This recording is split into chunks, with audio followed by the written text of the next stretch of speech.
It's the third year and the killing is relentless, like a maniacal evil wizard with a wand hovering over the city, directing one death scene after another.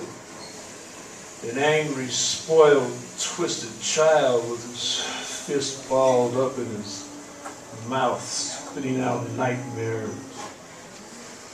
There are washboards and clotheslines and boilers in the backyard, a dog with a broken leg, a cat with starlight in its eyes, and a rooster who stays in a constant state of siege. After dark, there's no law in the streets. It's anarchy, federales, and searchlights. They pass by the house in pickup trucks wearing ski masks, their fingers on their triggers. They flash searchlights through my window and wake up the damn rooster in the courtyard.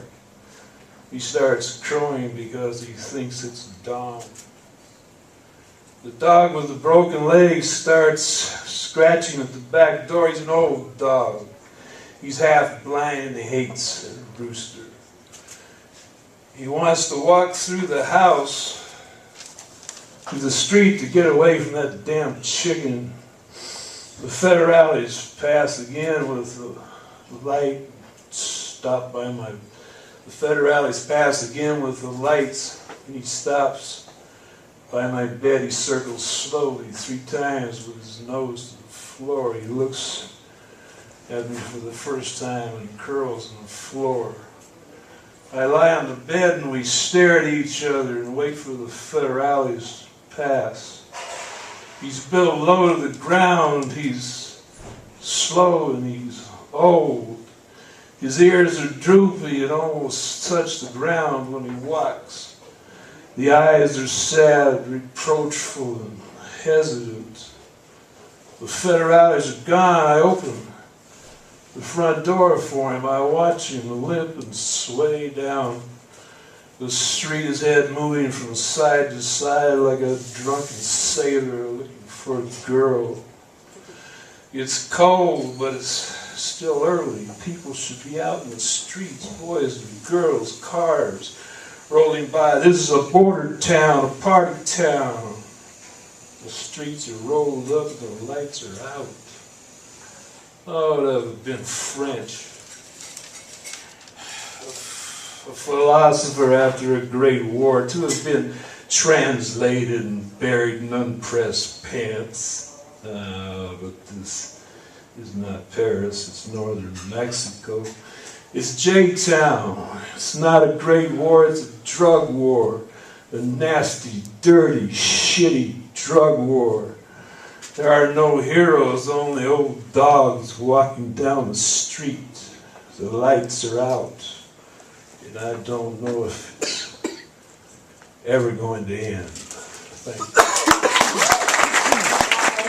And what makes you ill? Concealing the feeling to fulfill that one-shot kill. I am what makes you ill. Concealing the feeling to fulfill that one-shot kill. And by all means, your fiend danger upon the big screen, nothing's what it seems. So tell me, who and what is really real? Step out the frame to walk the path. The shame having to explain your change of face for what I am what you call fame. Yet you are ambitious for the stainless to riches. You pull the trigger, hollow points of fame. Checkmate, train of thought collide. Straight to your brain, commit identity suicide. Step inside the shoes of Cobain. I told you. I am fame. I was conceived by men. I got John Lennon pondering in heaven. I got Stevie wondering if he chose to see and risk being blinded by the bright gleaming lights, or stay blinded if being sight. See, I can change the torn hand-me-down clothes, give you sick flows to have your own clones that you sold out show, giving you that spark to blow, putting you in a different level compared to others. I ain't the devil, but who knew the devil had a brother? Ain't that a bitch? When you thought you were sick, I am the sickest, the one. Not even the oracle could have predicted the sun. I go by many names, but in the end I remain the same. So then present, the one only, yours truly, fame. Thank you. Because my daddy was a flirt. He'd flirt with every pretty little mommy in sight. With any cute little mommy in sight, he'd holla at the girl at the bodega, the woman at the coffee shop, the stewardess on the train, the waitress from the Dominican restaurant, even the secretary at the church. and their cheeks would turn red and they moisten their lips, and I'd be right there, the most beautiful half-Jew baby in Sunset Park, carried by my daddy in my baby backpack, chubby smile on my face, silky afro, melting these women who couldn't help but run their fingers through my hair and kiss on me and say, "Que caramelito más lindo," and pinch on my cheeks, and daddy would get kisses and I would get kisses, showing me the meaning of life is to get a lot of kisses. And we would both be happy on the way back home, because my daddy was a flirt. When I got older, we'd leave my sisters and stepmom at home para hacer diligencias. I never knew why. My stepmom would get mad, would always be mad, slamming pots and pans, looming in the dark, brooding in that sticky kitchen with the piled up dishes, and my sisters, with their braids half undone, would block the front door with their bodies, because they wanted to go on diligencias too. They wanted to go for a ride with daddy too. They wanted to help choose fruit at the bodega too. They wanted to be there with me and daddy, and maybe, after all the errands were through, we'd stop at Burger King. My sisters wanted some Happy Meals. My sisters wanted to be happy.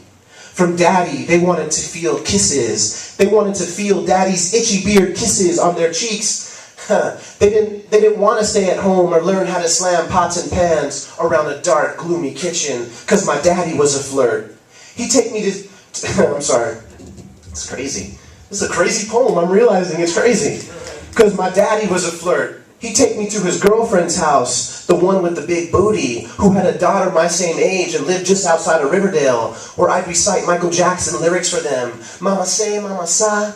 And sometimes break dance in their living room, and sometimes they'd tell me to play hide and go seek with her daughter, and I'd go hide in the closet where she'd find me, and she and I would sit there looking at each other, listening through the wall at my daddy and her mommy playing games of their own in the bedroom next door. And sometimes in that musty closet, under forgotten coats and scarves, through the thin fabric of the dark, my left hand would not know what my right hand was doing. Because my daddy was a flirt. My stepmom got mad when my real mom came down to visit our apartment for a whole weekend. She was mad when his girlfriend from work came to pick him up, and all three were standing in the same doorway together. Mom, stepmom, and dad's girlfriend. I didn't think there was anything wrong with having a woman in every doorway, with leaving a woman in every doorway, with having every woman in the same doorway. I didn't think there was anything wrong with my sisters being sad because they got no kisses from dad, because their mom was always so mad, because my daddy was a flirt, because his daddy was a flirt, because his daddy's daddy was a flirt. I'm leaving my lady at home in the kitchen so I can handle a few diligencias of my own. But she's slamming pots and pans. She's slamming pots and pans, and I haven't talked to my sisters in years.